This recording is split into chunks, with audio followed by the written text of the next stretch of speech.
하나님의 말씀은 골로새서 3장 12절로 17절입니다. 받들어 읽습니다. 그러므로 너희는 하나님의 택함을 받은 거룩하고 사랑받는 자로서 자비로운 마음과 친절과 마음의 겸손과 온유와 오래 참음으로 옷 입으라. 만일 어떤 사람이 누구에게 불평이 있으면 서로 용납하고 서로 용서하기를 마치 그리스도께서 너희를 용서하신 것 같이 너희도 그리하라. 이 모든 것 위에 사랑을 더하라. 이것이 온전함의 띠니라. 하나님의 화평이 너의 마음을 다스리게 하라. 이를 위하여 너희가 한 몸으로 부르심을 받았나니 또한 너희는 감사하는 자가 되라. 그리스도의 말씀이 모든 지혜로 너희 안에 풍성히 거하게 하되 시와 찬송과 영적인 노래로 서로 가르치고 권면하며 너희 마음속에서 은혜로 주께 노래하고 또 말에 있어서나 행실에 있어서나 무엇을 하든지 모든 것을 주 예수 그리스도의 이름으로 하고 그를 통하여 하나님 곧 아버지께 감사를 드리라. 이렇게 말씀하셨습니다. 오늘 이 말씀을 가지고 새 사람의 행동들이라는 제목으로 말씀을 드리겠습니다. 새 사람의 행동들입니다. 구원받은 성도는 과거의 사람이 아니죠. 과거의 사람이 아닙니다. 영이 죽어있던 시절의 사람, 또 죄와 모든 욕망을 끊임없이 갖추고 있던 그러한 사람, 그 옛사람은 어떻게 해요? 십자가에 못 박혀 주님과 함께 죽어버렸다 그 얘기죠. 죽어버렸습니다. 여러분의 옛사람은 죽었습니다. 이제는 거듭난 그리스도인은 새로운 사람으로 탄생하게 되어서 새로운 삶을 사는 것입니다. 새로운 삶을 사는 것이에요. 그래서 성경은 그러므로 누구든지 그리스도 예수 안에 있으면 새로운 피조물이라 옛 것들은 지나갔으니 보라 모든 것이 새롭게 되었도다 라고 이렇게 말씀하시는 것이에요. 성경에는 세 부류의 사람이 있죠. 여러분 잘 아시죠? 첫째는 자연인으로서 구원받지 못하고 죽으면 그 혼이 즉시로 지옥에 가는 사람이죠. 하나님의 영적인 그러한 사람은 하나님의 영적인 일들을 도저히 알지 못하는 사람들입니다. 그 사람이 바로 자연인이에요. 둘째는 육신적인 그리스도인입니다. 육신적인 그리스도인. 구원은 받아 지옥에 가지 않지만 그 사람은 자연인과 똑같은 삶을 살아가는 사람이에요. 육신적으로. 교제하면 세상적인 말만 하고 그리고 그리스도인으로서 교제가 잘 안 되는 그러한 사람. 또 하나님의 사역에도 늘 부정적이고 자신의 과거의 성격들이 자주 드러나는 그러한 사람을 육신적인 그리스도인이라고 얘기하는 것입니다. 육신적인 그리스도인은 어떻습니까? 교회 모임과 출석에 자주 빠지기도 하죠. 그리고 어느 때는 성령 충만하고 어느 때는 또 육신적이고 이런 일들이 자주 반복해서 일어나게 되는 것입니다. 과거에 구원받았지 않았을 때의 그 나쁜 습관 이런 것들을 그대로 견지하고 있는 사람입니다. 육신적인 그리스도인은 자기 자랑만 하기도 하는 것이죠. 남의 말을 들어주지 않고 자신의 경험과 그리고 성령 충만함과 지식을 자랑하기도 하는 것이에요. 자기 지식을 자랑하겠습니다. 자, 세 번째 사람은 어떤 사람입니까? 영적인 그리스도인입니다. 영적인 그리스도인. 영적인 그리스도인은 구원받은 후에도 늘 성령 충만한 상태로 살아가는 그러한 사람을 말하는 것이죠. 간혹 그러나 육신적일 때도 있지만 성령 충만한 상태를 늘 유지하는 사람입니다. 그래서 항상 말씀과 기도에 정진하고 그리고 자기 자랑을 하지 않고 그리스도의 향기를 나타내는 그러한 사람이죠. 그러한 사람인 것입니다. 오늘 말씀 제목인 세 사람의 행동들은 바로 이 영적인 그리스도인의 행동이라고 볼 수 있는 것이에요. 영적인 그리스도인의 행동. 자, 그러면 세 사람들의 행동들을 본문을 통해서 상고해 보도록 그렇게 하겠습니다. 첫째로 세 사람의 성품을 갖게 됩니다. 세 사람의 행동은 세 사람의 성품을 갖게 된다는 것이죠.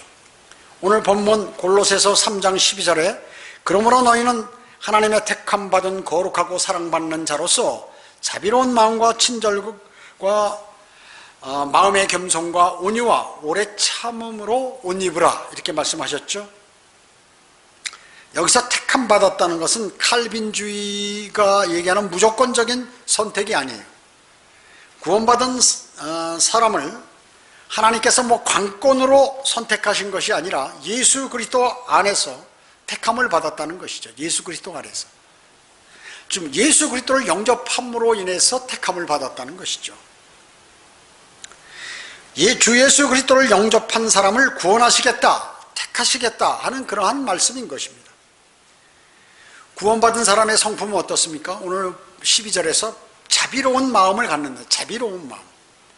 자비는 어떻습니까? 부모가 자녀를 사랑하는 그 자비 이상인 그러한 자비죠. 그뿐만 아니라 잘못한 사람도 용서할 수 있는 그러한 품성을 갖는다는 것이죠. 다른 사람의 잘못을 캐고 따지고 자신의 입지를 높이기 위한 방법으로 삼지 않는다는 것이에요. 오히려 자신을 욕하는 사람을 위하여 무언가를 해주는 사람이에요. 기도를 해주고 그 사람을 위해서 친절히 대해주고 갖고 있는 좋은 것을 주고 사랑하는 것, 이런 것이에요. 그래서 잘못을 용서할 수 있는 사람은 바로 이런 사람들이라고 얘기죠. 그것은 하나님의 자비에 비하면 아무것도 아니에요. 자비를 받은 사람으로서 베푸는 것은 당연한 것이다 하는 것이죠. 하나님의 자비는 영원히 지속돼 천대까지 이른다고 성경은 말씀하고 있습니다. 성경은 천대까지 이른다. 그거 좀 키지요. 하나님의 자비는 천대까지 베푸시죠. 그 자비와 폭과 깊이는 이루 말할 수 없이 넓고 깊습니다. 그래서 새 사람은 바로 이러한 자비를 갖게 되는 것이죠. 자, 그리고 또 새 사람은 오늘 12절에서 뭐라고요? 친절하다고 했습니다. 친절하다고. 그리스도인은 친절해야 합니다. 친절하라면 어때요? 부지런해요. 부지런해야 돼. 게으른 사람은 친절하지 못해, 절대로요. 귀찮아서라도. 게으른 그리스도인은 다른 그리스도인의 삶을 그러기 때문에 살 수 없는 것입니다. 누가 보든 보지 않든 알아주든 알아주지 않든 그리스도인을 위하는 일이면 서슴없이 하게 됩니다. 마음에서 우러나와서 그 일을 하는 사람이죠. 우리 청주성경 침례교회는 이러한 형제 자매들이 대단히 많습니다. 많이 있습니다. 나보다는 항상 다른 그리스도인의 입장에서 생각하고 남을 더 낮게 여기는 그러한 사람이죠. 친절하니까 그러면 자신을 비하시키는 것이 아니라 그 말씀이죠. 친절은 자신의 낮아진 마음의 발로예요. 그리고 상대를 사랑하고 귀하게 여긴다는 그러한 의미죠. 그래서 친절한 것입니다. 불친절한 그리스도인은 어때요? 주님의 은혜를 모르는 것입니다. 그리고 주님께 불순종하는 것이에요. 불친절한 그리스도인은. 또 세 사람의 마음은 12절에서 겸손한 마음이라고 해요. 겸손한 마음. 여러분 겸손한 마음 잘 아시죠? 여기서 말하는 겸손한 모습이 아니라 마음의 겸손이라고 하죠. 마음의 겸손. 세 사람은 마음의 겸손. 항상 겸손한 마음과 자세를 말하는 것이죠. 마음의 교만을 없앨 때만이 겸손해지는 것이 사람인 것입니다. 마음의 겸손은 매우 중요합니다. 매우 중요해요. 하나님께서 꼭 요구하시는 것이에요. 그리스도인에게. 내가 대단한 사람이라고 하는 그러한 교만, 나는 대단한 사람이야 라고 하는 그 교만은 겸손을 없애버리는 것이에요. 겸손을 제거해버려요. 예수 그리스도께서는 어떤 분이었죠? 겸손한 분이었습니다. 사도 바울은 회심 후에, 과거에는 겸손하지 않은 사람이었어요. 그러나 주님을 영접하고 나서 그는 겸손한 사람이었습니다. 사도 요한도 겸손한 사람이었죠. 모두가. 자, 세 사람은 또 오늘 12절에서 온유한 사람이라고 얘기하고 있습니다. 여러분은 이제 주님을 영접하셨으니까 새 사람이란 말이죠. 그 사람은 온유하다는 거죠. 이는 기질이 온순하다는 것을 다 포함하는 것입니다. 모세는 어떻습니까? 온유한 사람이었습니다. 상대가 나쁘게 대하거나 해를 줄지라도 극히 노여워하지 않아요. 예수님은 침이 아주 친절하시고 온유하시고 겸손하신 분이었어요. 예수님. 우리는 그분의 성품을 갖게 되었다. 언제? 구원받은 이후에 바로 이런 성품을 갖게 된 게 친절하고 온유하고 온순하고 겸손한 이러한 성품을 갖게 되었다는 것이죠. 또 세 사람은 오래 참습니다. 이것은 인내를 얘기하는 것이죠. 구원받지 못한 자인은 인내하기가 어려워요. 새 성품을 소유한 세 사람은 오래 참으시는 주님을 닮게 되는 것입니다. 만약에 주님께서 오래 참지 않으셨다면 우리는 구원받을 수 없었을 것이에요. 우리는 멸망으로 갈 수밖에 없죠. 오래 참으셨기 때문에 우리도 구원받을 수 있었던 것입니다.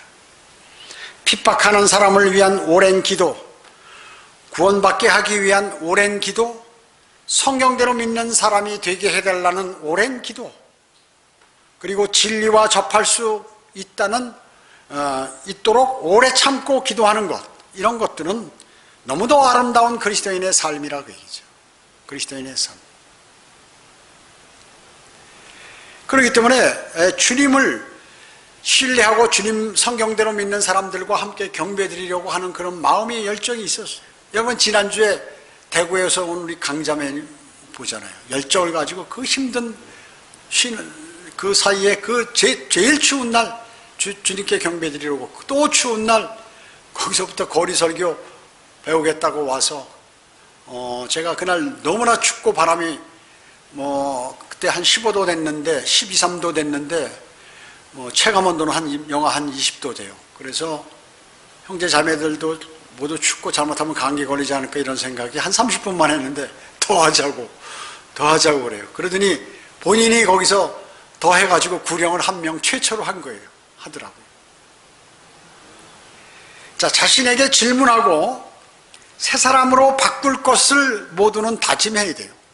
새해, 새 아침 이런 거면 새 사람이어야 된다. 새 예루살렘은 새 사람만이 거주할 수 있는 그러한 장소예요.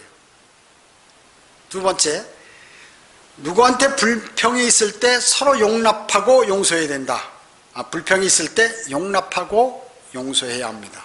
여기 13절, 14절 보겠습니다.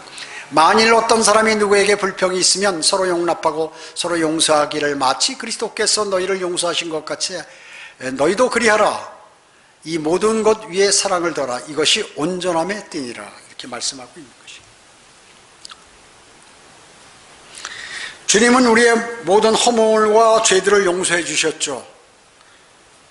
우리가 죄의 심판을 받아 불과 유황이 타는 곳으로 가야 하는데 주님께서 용서하심으로 우리는 크나큰 은혜와 자비를 받았어요. 이에 감사하는 마음을 항상 갖는 것, 이것은 매우 중요합니다. 주님 감사합니다.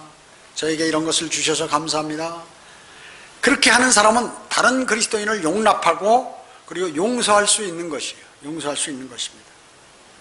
성경에 예수님께서 그렇게 말씀합니다. 1만 달란트 빚진 자가 있었죠. 근데 주인이 하나도 갚을 능력이 없다고 그러니까 주인이 용서해주고 탕감해 주었는데 이 탕감하고 받은 자가 가다가 누굴 만나냐면 자기에게 100데나리온 빚진 동료 종을 만났어요. 그러니까 이것을 내 빚을 당장 갚아라. 만약에 갚지 않으면 너를 감옥에 쳐넣겠다고 이렇게 얘기한 것이죠. 그것을 들은 그 주인이 어떻게 했겠습니까? 악한 종을 다시 불러가지고 내가 나에게 애걸하기에 나는 내 가진 모든 빚을 탕감해 주었노라. 내가 너를 가엾게 여긴 같이 너도 내 동료 종을 불쌍히 여기는 것이 마땅하지 아니하냐 하며 화를 내면서 그 빚을 다 갚을 때까지 형리들에게 넘겨줬다. 어떻게 감옥에 들어갔다 그러지. 감옥에. 여러분 어떻습니까? 사람의 잘못이라든지 그리고 배교, 분란 이런 거는 어디서부터 일어나나요? 최초 불평부터 시작이 되는 것입니다. 불평부터. 다른 성도나 교회나 목사에 대해서 작은 불평이 그 사람 안에 몸 안에 싹 들어가게 되면 그것이 점점 자라서 쓴뿌리를 내어가지고 성장하게 되는 것입니다. 그래서 하루아침에 그런 일이 벌어지는 것이 아니에요. 그러한 불평은 뭐냐 하면 자신의 마음속에 자기 마음에 안 맞는 거죠. 교만하기 때문에 마음에 안 맞는 것이에요. 그리고 용납하고 용서하는 마음이 없기 때문에 아주 작은 잘못이라도 그것을 마음속에 딱 간직하고 있으면서 사람을 미워하게 되면 이 쓴뿌리가 자라게 되어버리는 것이죠. 여러분 불평함으로 이스라엘 망해버렸잖아요. 어디에서요? 광야에 있어. 이집트에서 나왔으면 그 하나님의 은혜를 다 맛본 그 사람들이 말이죠. 여러 가지 먹을 거 부족하고 이렇다고 그래가지고 대단히 불평하는 거죠. 그리고 이제 정탐꾼들을 보내보니까 이거 이제 우리 큰일 났다, 다 죽었다 그 얘기죠. 그러니까 이 12명을 보냈는데 여호수아와 칼렙을 제외한 10명이 이제 불평, 불만을 그리고 실망을 전달하는 거예요, 백성들에게. 그 백성들은 전부 그 말을 믿었죠. 그들은 어떻게 됐습니까? 불평하다가 모두가 멸망당했다고 성경은 기록하고 있습니다. 어때요? 20세 이상 여호수아와 칼렙을 제외한 모든 사람은 광야에서 죽게 되었어요. 젖과 꿀이 흐르는 가나안 땅에 들어가지 못했던 것이에요. 그 왜 그럴까요? 그 불평 때문에 그런 것입니다. 원인이. 그러한 불평은 자신을 망하게 하고 가정을 망하게 하고 또 교회가 하나님의 사역을 하는데 방해를 받게 되는 것입니다. 우리는 불평하는 할 것이 아니라 내가 잘못한 것이 없는가, 내가 용서할 것이 없는가, 이것을 찾아야 돼요. 먼저. 세 번째는 세 사람은 하나님의 화평이 마음을 다스립니다. 하나님의 화평으로 자기 마음을 다스리는 사람입니다. 여기 15절 보세요. 하나님의 화평이 너희 마음을 다스리게 하라. 이를 위하여 너희가 한 몸으로 부르심을 받았나니 또한 너희는 감사하는 자가 되라. 화평은 성령의 열매죠. 성령 충만한 사람만이 누릴 수 있는 특권이 바로 이 화평입니다. 평안한 마음이라고 얘기죠. 빌립보서 4장 7절은 그리하면 모든 지각을 초월하시는 하나님의 평강이 그리스도 예수 안에서 너희의 마음과 생각을 지키시리라, 이렇게 말씀하셨어요. 하나님의 여기 평강이 뭐예요? 평강이요? 여기서 평강이 바로 성령의 열매인 화평인 것입니다. 성령의 열매인 화평이에요. 요한복음 14장 27절에는 내가 너희에게 화평을 남겨두나니 나의 화평을 너희에게 주노라. 내가 너희에게 주는 것은 세상이 주는 것과 같지 아니하니 너희는 마음에 근심하지 말고 두려워하지도 말라, 이렇게 말씀하셨어요. 마음에 근심하고 두려워하지 말라. 내가 화평한 걸 너희에게 줬으니까 말이죠. 너가 하는 고민, 걱정, 두려움, 고통 주님께서 해결해 주시겠다고 말씀하는 것이에요. 어떻게 하면? 주님과 교제하면 그렇게 해 주시겠다는 것입니다. 예수님께서는 우리가 세상에 있는 동안에 고난을 당하게 될 것이지만 고난이 있는 동안에 역시 화평을 갖게 될 것이라고 말씀하고 계세요. 여러분의 모든 걱정과 짐은 주 예수 그리스도께서 담당해 주시는 것이에요. 그러므로 여러분은 진정한 화평을 누릴 수 있는 특권이 있다 그 얘기죠. 그 특권을 포기하지 말라 그 얘기죠. 그러면 감사를 하는데 오히려 불평하지 말고 그런 특권을 포기하지 말고 화평한 마음을 갖기 위해서 늘 감사하라 그 얘기죠. 모든 일에 감사하라. 어떻게 해요? 슬플 때도, 잘못될 때도, 어려울 때도 감사하라. 이것이 명령이에요. 주님의 명령인 것입니다. 만약에 감사하지 않는 사람은 어떨까요? 마귀가 공격해서 그 사람을 관장하게 되죠. 관장하게 되죠. 그리스도인이 힘이 없어요. 우리는 예수 그리스도의 몸의 일부입니다. 모두가 그리스도의 지체죠. 그러기에 모든 일에 감사해야 됩니다. 우리 입에서는 늘 감사가 끊이지 않을 때 여러분은 진정한 화평을 누리게 될 것입니다. 화평을 누리게 된다고 주님께서 말씀하고 계시는 것이죠. 넷째는 새 사람은 그리스도의 말씀이 모든 지혜로 그 사람 안에게 풍성히 거하게 된다는 것입니다. 주님의 말씀이 그 사람 안에게 풍성하게 거하게 된다는 것이죠. 16절 보시기 바랍니다. 그리스도의 말씀이 모든 지혜로 너희 안에 풍성히 거하게 하되 시와 찬송과 영적인 노래로 서로 가르치며 권면하며 너희 마음속에 은혜로 주께 노래하고. 은혜로 노래한다. 찬송이 그냥 흥얼흥얼 되니까 주님 너무나 감사한 거야. 기분이 좋고 감사한 것이에요. 어려운 일을 당했는데 더 어려운 일을 당하지 않고 어려운 일을 당하는 가운데서 피할 수 있는 길을 주셔서 감사합니다 하고 자기 혼자 흥얼흥얼 대고 주님을 찬양하기도 하는 것입니다. 거듭난 새 사람은 주님의 말씀이 한 번씩 시련과 환난을 겪을 때마다 그리스도 안에서 좀 더 완벽한 형태로 이렇게 딱 자리 잡게 되는 것이에요. 여러분 그리스도인은 고난과 고통, 어려움이 있으면 주님의 말씀이 더 확실하게 믿어진다, 그 말씀이죠. 아, 시편에 있는 말씀, 이 말씀이 나에게 하신 말씀이구나 하고 고개를 끄덕이고, 아, 고린도전서에 있는 이 말씀이 내가 꼭 이것을 지켜야 하는 말씀이네. 아이고, 주님 너무 감사합니다. 내가 그거 몰랐는데 저에게 알려주셔서 감사합니다. 이렇게 나온다. 요한계시록에 있는 이 말씀이 별도로 고난받고 있는 나에게 지금 이렇게 말씀하고 계시는 것이니, 아이고, 야고보서에서 또 이렇게 말씀하시네. 생명의 면류관을 주신대. 야, 대단하네 주님. 의의 면류관도 주신대. 막 이러면서요. 저 그리스도인이 나를 미워하네. 왜 그러지? 이때 어떻게 해야 되나? 아, 여기 있구나. 잠언에 있는 바로 이 말씀, 이 말씀을 지켜야지. 아, 이렇게 하는 것이에요. 주님, 저 그렇게 하겠습니다 앞으로.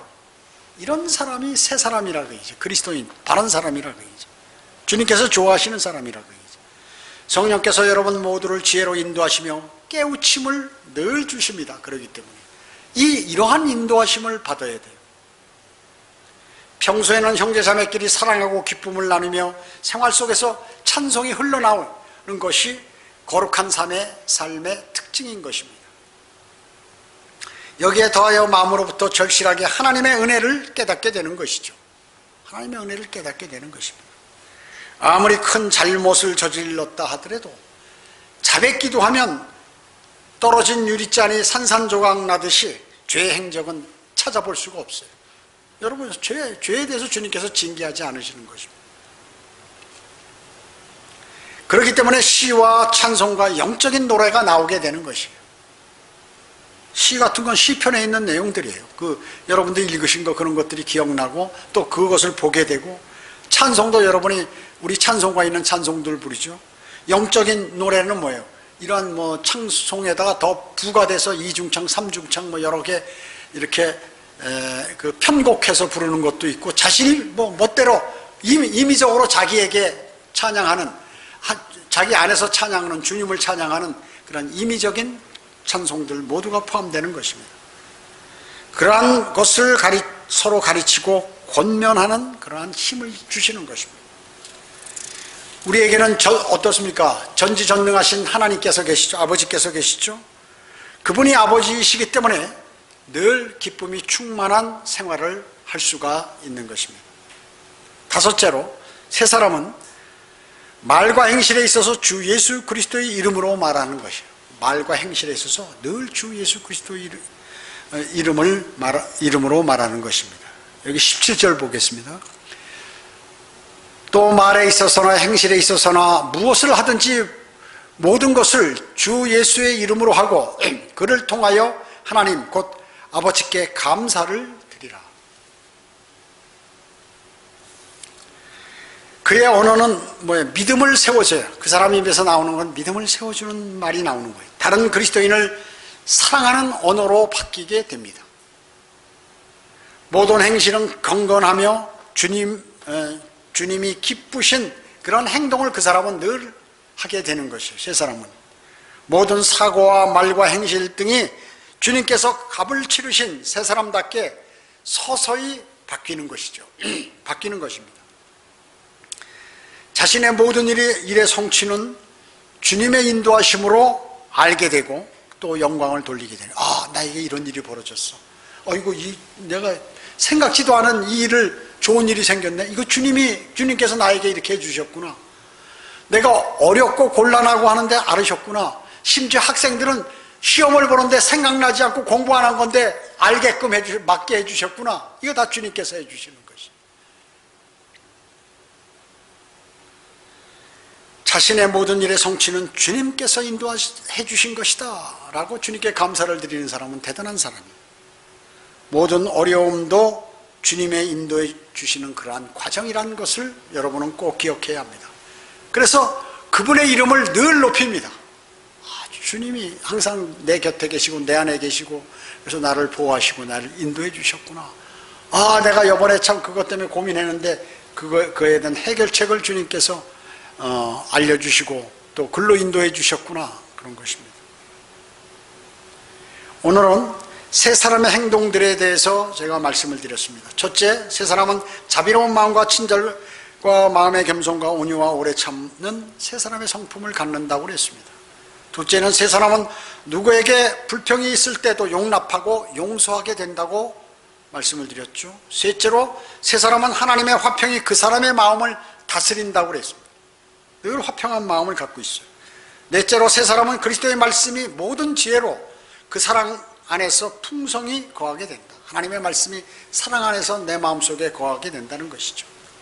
다섯째로 세 사람은 말과 행실에 있어서 주 예수 그리스도의 이름으로 뭐든지 하는 사람입니다. 모든 섬김과 행실, 그런 것들은 어디에서요? 그리스도의 심판석에서 아주 귀하게 재평가될 것입니다. 재평가될 것이에요. 우리는 구원받은 새 사람, 영이 거듭난 그러한 새 사람으로서의 삶을 살아가는 거죠. 그래서 하나님께 영광을 돌려드려야 돼요. 여러분의 모든 삶이 하나님 보시기에 합당하고 하나님께서 기뻐하시고 그런 삶을 살아가는 것은 여러분이 주님께 영광을 돌려드리는 것입니다. 그 사람은 반드시 많은 멸류관을 받게 되는 것입니다. 기도드리겠습니다. 주님 감사합니다. 저희는 오늘 이 말씀을 통하여 하나하나 새 사람이 앞으로 어떻게 살아가야 할지, 또 어떤 성품을 가져야 할지, 어떤 행동과 모습으로 살아가는지를 주님께서 명확하게 말씀해 주셨습니다. 저희가 만약에 그렇게 하지 못했다면 오늘부터 바른 믿음을 가질 수 있도록 주님 인도해 주시길 원합니다. 모든 은혜 감사드리오며 다시 오셔서 저희를 데려가실 주 예수 그리스도의 이름으로 기도드립니다. 아멘.